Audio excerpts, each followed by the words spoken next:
Hello all, I hope you're well.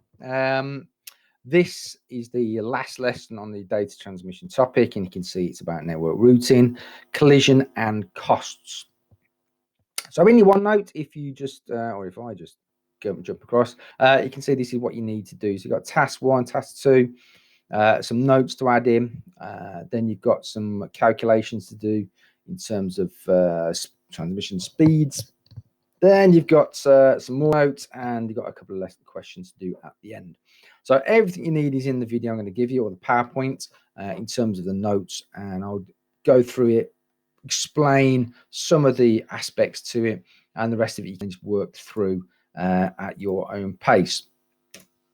So these are the things you're going to need to know for this lesson. It's about network collisions. It's about methods of routing traffic. It's about calculating data transfer, calculating lowest cost, and then obviously describing the internet in terms of worldwide communications infrastructure, as you can see there. So first thing you need to do is just make some notes about network collisions or data collisions. And you can got 3 parts here which you need to remember. So this is from your exam question, and it talks about data collisions occur when 2 sets of data transmitted on this network simultaneously. So if you think about maybe like a bus network or topology, if you think about that, how you might send data from one node or go from another node exactly the same time. This is when we get this kind of collision across the network. What happens is the network detects that an error has taken place, and then each node will then wait a random amount of time before trying to send the data again. So when you're asked about data collisions, when you're asked about network collisions, these are the points that you need to make. Pretty straightforward and easy to remember. This is just a bit more information in terms of maybe a deeper understanding, as I've called it there. Just add a bit more information in terms of network collisions. As I say, the previous slide is from the exam board, so that's what you need to know. It's just a bit more background information you might want to add in. So if you want to, please pause the video. Right. Now, in terms of routing traffic, calculating costs, and so on, routing is all about finding the process of finding the routes for a packet across a network. So obviously we've got our routers, which hold the routing tables, or the information, or the addresses of where packets need to go to. What we're looking for is the best way to send a packet across the network. What is the best route for that packet to go? Now, it says here, learners should know that cost can be expressed as the amount of time taken to transfer data. So when we're talking about cost, it might not necessarily mean monetary. It would probably more to do with the amount of time. It might just be quite an abstract, just a number, which might not actually mean anything. It's just like a weighting, effectively. Now, if you want to pause the video at this point and just add information in here, a bit of background information in terms of calculating optimum path, that kind of thing. So just pause that. I won't bother reading it out, and add that into your OneNote. Right. So this diagram is obviously a very straightforward looking network. We've had different nodes, and then we've got pathways across the network, where they're all connected, and you can see you've got A, B, C, D, E. This is showing you on each pathway a kind of a weighting, effectively. It doesn't necessarily mean anything at all. It just means that between A and B is 6. It doesn't say what 6 necessarily is. It's just a weighting along that pathway. And then all you need to do, so if data packet is sent from A to E, the table below shows the total cost for each possible path.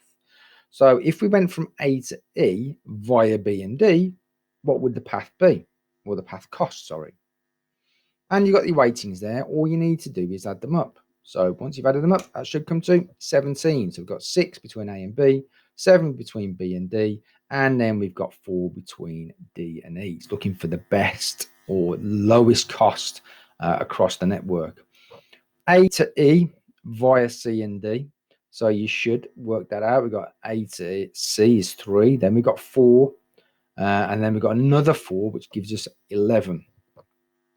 And then hopefully once we reveal the last one, we should see which is the lowest cost, the best pathway across our network.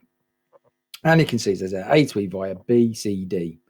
And it should work out that it is indeed 16, adding up all the weightings from each path. From the table above, it can be seen that the second cost is lower and therefore represents the desirable routes.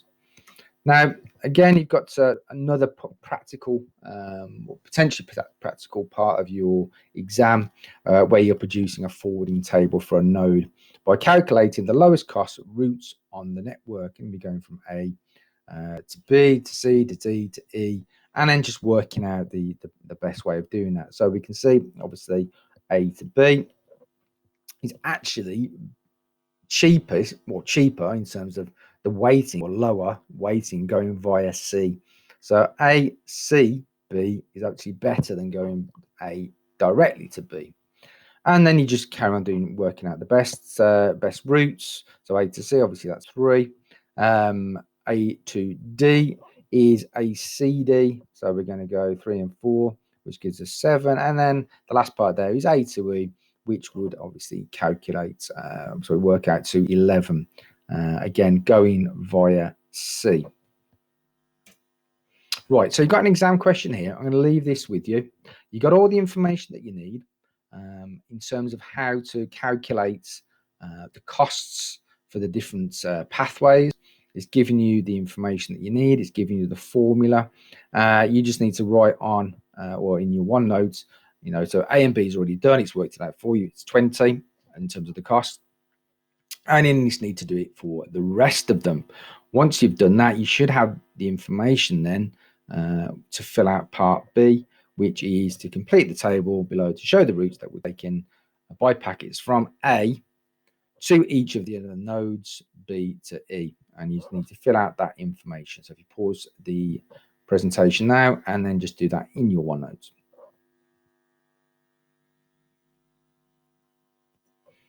Okay. And here is the mark scheme for A and B, and hopefully you've calculated it quite correctly, that you've got the different calculations for part A to C 10, etc. And then you just need to complete the information from A to each of the different nodes, and then the route and so on, and the cost, which you can see in the table there. So hopefully you got those correct. Just tick them off if you got them correct. If you got any of them wrong, just go back, have a look where you got wrong, and just add in the correct cost or route or whatever it might be. Right, just a couple of definitions for you in terms of bit rate and bandwidth. So just pause the video, add those in. So obviously bit rate is the bits transferred between devices in a second, and then bandwidth relates to the volume of data that you can transmit. Obviously, we talk about bandwidth, talk about being at home on your internet, and the amount of bandwidth you've got available to you. Now, one part of the specification is actually being able to work out data transfer rates with information given to you. Now, what you'll see, if you've got the slideshow open, we've got 2 slides here, okay, which are used to work out data transfer rates. What we're going to do is stick to the second one, which is this one here. Now, you'll see on the first one, just to explain why the difference, you can use either, because the exam board says you can either do it this way or you can do it this way. All it means is that when we're calculating a gigabyte, you can see here that we're using 1024 times 1024 by 1024, which gives us our number just there. So in this case, we're using base 2, which is a traditional way of doing it. Obviously, if you think about how we calculate in binary, we got 1, 2, 4, 8, 16, 36, 64, and so on and so on. But how things are done in a kind of more modern way is using 1000 rather than 1024. That's a little bit easier to calculate and work out. So let's stick with this way of doing it. As I say, you can do either, but this one just looks a bit easier to remember. So data transfer rates are expressed in megabits per second. If a link has a bandwidth of 100 megabits, per second. We wish to send 1 gigabyte of data. You just got to try and work out the time it would take in megabits per second. Okay, so we've got a gigabyte, which we know is 1,000 times 1,000 times 1,000 bytes, a billion bytes. And you can see then all we need to do is convert that into bits. So there are 8 times bits in each byte, bits in each byte. So that gives us obviously our 8 billion. And then all we're going to do then is convert that into megabits, which we'd be using by 1,000 times 1,000. Divide that and you would end up with 8,000 megabits. Okay. Now what we need to do is go back to the information we got, which is 100 megabits per second, assuming no latency. So that means no lag. And then we can work out the time by dividing our 8,000 megabits by 100. And that will give us the time it would take. So 80 seconds or 1 minute, 20 seconds. As I say, you can do it either way, 1024. You just need to, I'll just stick to this way. It just seems a bit more straightforward to calculate. And all you just need to remember is obviously how, we make up a gigabyte and bits and bytes and stuff like that. So hopefully you can remember that. Okay. Now the last part, if I just quickly jump across to your OneNote in terms of where we have got to by this point. So you've got a bit of information there. Task 5, you can see there's a load of videos to watch, which is all about the internet. Now, obviously, you know an awful lot about the internet in terms of how it works and so on. What I want you to do, if I just forward this on, you can see there's 3 videos. Make notes, focusing on things like protocol, DNS, domain names, routing, anything that you don't know about the internet. So I want you to watch these videos, make some notes on them. I do have some a slide which I'm going to show you, which gives you some information which I've taken from, I think it's one of the books that you can use as well. So it's really understanding what the internet is, how the internet works. So if I just forward this on, if you want to just pause it, watch the videos, and then come back and move it onwards. And you can see here we've got the internet is worldwide communications infrastructure, etc., etc., etc. So the kind of terminology you should be talking about, which you should be fairly au fait with in terms of TCP/IP, the different protocols, stacks, a 5-layer model, that kind of thing. Get your notes down for that, and then the last thing you need to do is do this exam question. Okay, so just a bit of a recap. Describe what is meant by a data collision on the bus network and how such collisions should be dealt with. So what is it? And then how is it dealt with? Okay, so fill out your answers in your OneNote. Okay, so all you need to do is the notes that you had at the very start of the lesson. So data collision occurs when 2 sets of data are detected on the network simultaneously.